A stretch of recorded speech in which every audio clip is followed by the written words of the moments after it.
Have you ever hospitalized someone who hurt you first? He broke my nose in the 10th grade. Back then, nobody did anything. Not the school, not the teachers, and definitely not my parents. Boys will be boys, they said. Walk away next time. But how do you walk away when you're already on the ground? His name was Brett, quarterback, prom king, son of a school board member. Everyone loved him. Everyone but the people he picked on. I was his favorite target because I didn't fit his world. I was quiet, skinny, read books instead of playing sports, and worst of all, I was easy to humiliate. I still remember the time he tripped me in front of the whole cafeteria. My tray flew. My food hit a girl's white hoodie. She screamed, everyone laughed. I went home and cried so hard I threw up, but I said nothing, told no one, just bottled it up, one bruise at a time. After he broke my nose in the locker room, by accident, I missed a week of school. The pain wasn't the worst part. It was the fact that he smiled while I bled, so I made a decision. I would never be that helpless again. I started small. Push-ups, sit-ups, running in the early mornings before school. I saved birthday money to buy second-hand weights, watched YouTube videos on how to fight, boxing, self-defense. I didn't want to become violent, I just wanted to be ready. By senior year, I was bigger, stronger, and not afraid to look someone in the eye. But Brett hadn't changed.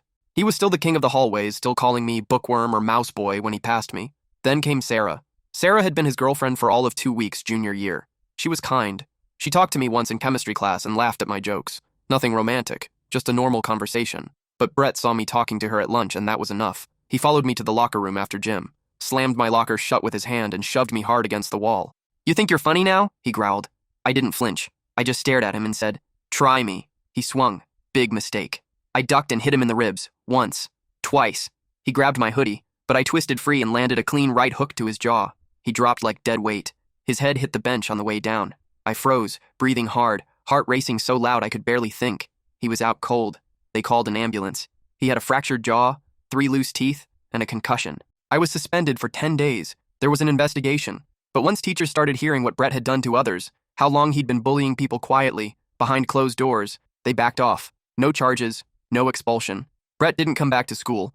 Word got around that his parents pulled him out, sent him to a private academy across the state. He never went to prom, never played football again. I got labeled the quiet kid who snapped. Some people were scared of me after that, but others started nodding at me in the hallways, like I was finally visible. I didn't hurt Brett out of rage.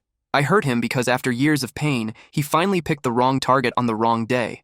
I regret that it had to come to violence, but I don't regret ending the silence.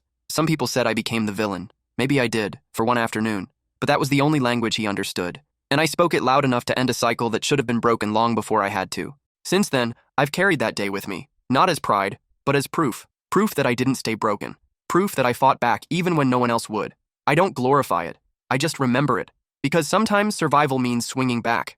I didn't start the fight, but I sure as hell finished it.